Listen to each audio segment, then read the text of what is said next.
प्रकाश राजभर ने कहा कि गरीबों को डराने वाले कान खोलकर सुन ले। ओम प्रकाश राजभर मैनपुरी में आ गया है। अगर किसी गरीब के साथ अन्याय अत्याचार हुआ तो सुभाषपा की फौज खड़ी हो जाएगी।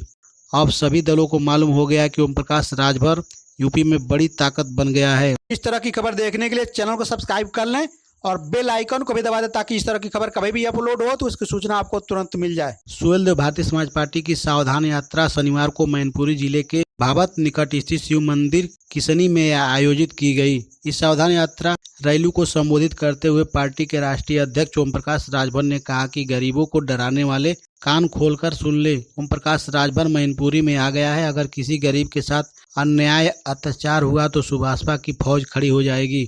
उन्होंने कहा कि सरकारें अमीर उद्योगपतियों के 1 लाख करोड़ से अधिक का कर्जा माफ कर सकती है तो गरीबों के घरेलू बिजली का बिल भी माफ किया जाना चाहिए। उनकी पार्टी मुफ्त बिजली, निःशुल्क व एक समान शिक्षा, तकनीकी शिक्षा, निजी और सरकारी सभी हॉस्पिटलों में सरकार के खर्चे पर गरीबों व आम आदमी के इलाज की लड़ाई लड़ रही है। इन मुद्दों पर जनता को जोड़ने के लिए वो पूरे प्रदेश में रैलियां कर रहे हैं। ओम प्रकाश राजभर ने कहा कि वह देश व प्रदेश में जनगणना कराने की लड़ाई लड़ रहे हैं। उनके इस आंदोलन व मुहिम से सरकारें दबाव में है। जनता इस मुद्दे पर जितनी जल्दी मुखर होगी उतनी जल्दी इसे कराने में सफलता मिल जाएगी। जाति जनगणना के माध्यम से समाज के दबे कुचले अति पिछड़ों, दलितों और गरीबों को उनका हक दिलाने का काम किया जाएगा। उन्होंने कहा कि जनता के लिए उनकी लड़ाई निरंतर जारी रहेगी। गरीबों की आवाज उनके माध्यम से राष्ट्रपति भवन और प्रधानमंत्री तक पहुँच रही है। प्रधानमंत्री भी महाराजा सुहेलदेव राजभर की बात करते हैं। उन्होंने कहा कि यह सावधान यात्रा गरीबों, वंचितों, दलित, अति पिछड़ों को जगाने के लिए शुरू की गई है। हर रैली में लोगों का हुजूम उमड़ रहा है। यह हुजूम सरकारों को यह संदेश दे रहा है कि प्रदेश का यह वर्ग अपने हक के लिए जागरूक हो चुका है। जाति जनगणना कराने का दबाव सरकारों पर भी बन रहा है।